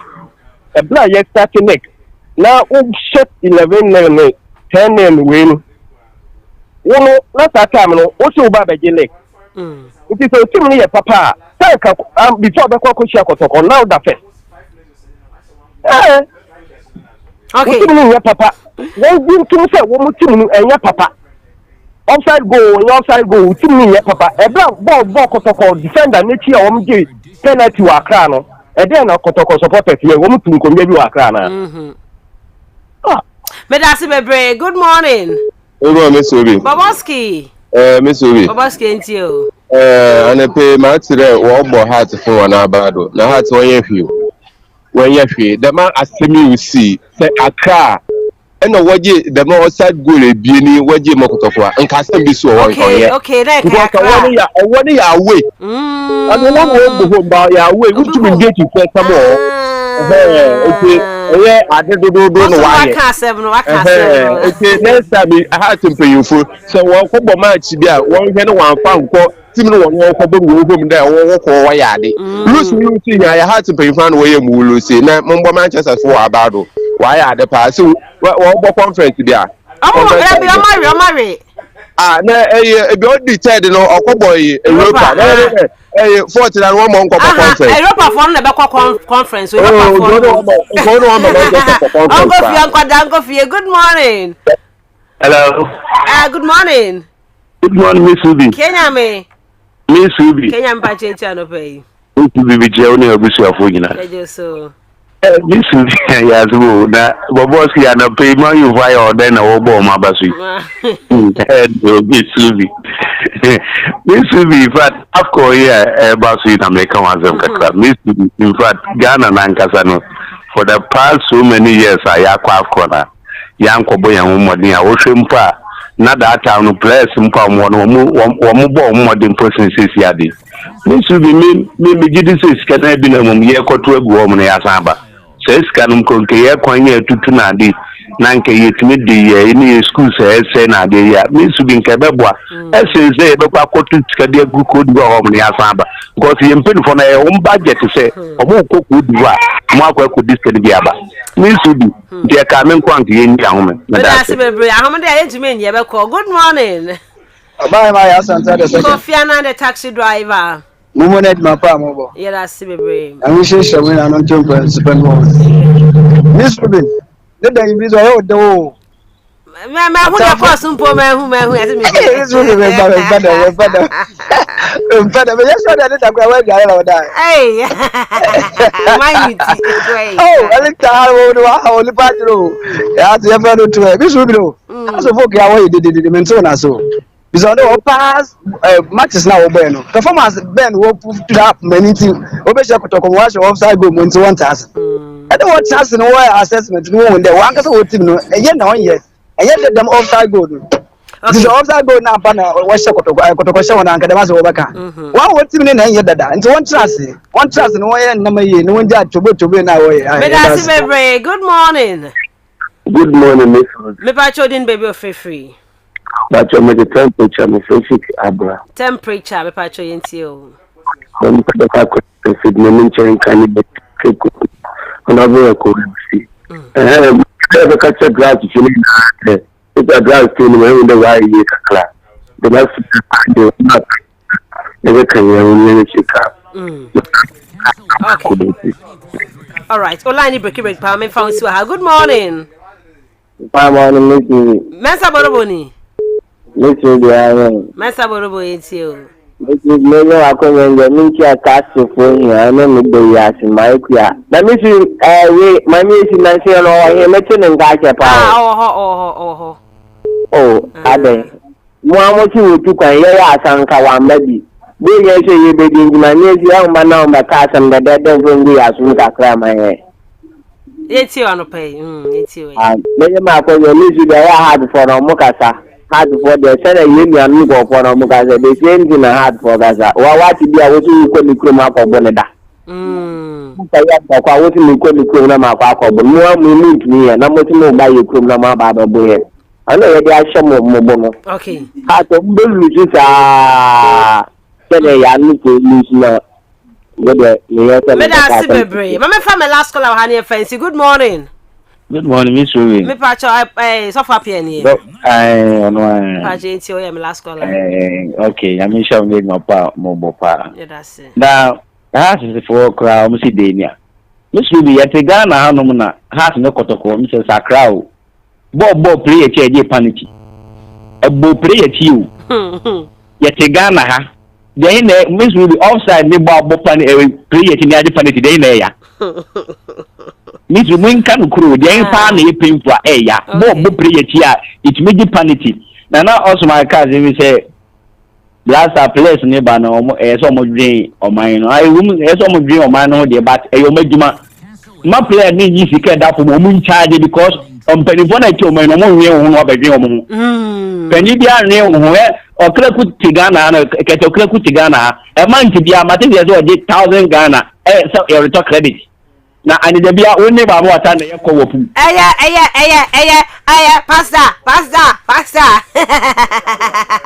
Yeah, they will see why I go buy out my rabbit to us so more fresh and find chemi emre na so. Ya kwa Bishop Potter Girls Polytechnic na fia kwa kwa this year na man nyina Osman me no rap up into na na continue man nyina ho ne yeko wa wie SHS and I say in secondary school technical school bi abra na admission e da ho no ma we pa 2 years certificate 2 in business studies na ya wa professional courses ahodo ayeye to say typist and a stenographer no any private secretary there will diploma programs diploma in accounting management secretary and administration ni catering na ebo and HND programs ni so no ye bi ho ye pa HND in hospitality, catering and institutional management, HND, entrepreneurship in business studies, and HND, secretariatship and management studies in an year. Yes, I media class said Mamma Besamo Show, Mowasi, and SSC, Nefo Frono, per resource, Nefo Frono. But more than quarter forms, 100 sellers per and a Wutia, for 0544 107 279, 0506 618 2646, and a 0244 960 178 Archbishop Potter Girls Polytechnic na make am for their mouth oba kwaji adesua ho na wo so dache no NCA emfa emau Osman yako ai on the place ne wa mreka wa debut we place wa kare wa $1,000 as winning bonus per match impo obaja to no one missing pay for na wo sheti na what the contract we come place in there must say you want 10,000 you want 15,000 yeah Osman that is the truth evidence ni bebia evidence ni bebia any place you confuse evidence ni bebia Osman evidence and these are the things so plus na kasa pesca no na sema the last call okay now I agree with him you come and obi an sacrifice obian sacrificing right there also kododa kwana kwaji whisker and that is what we are doing to us me da se bebre pa ye de wasi wa ya me ad ma wi e betna from 12:30 to 1:30 part 2 no ya de ebebro me dia de mystery bi Adams na Osman FKK and ati wo mo enka o show no se da se pi ma man ti man fa ba mu no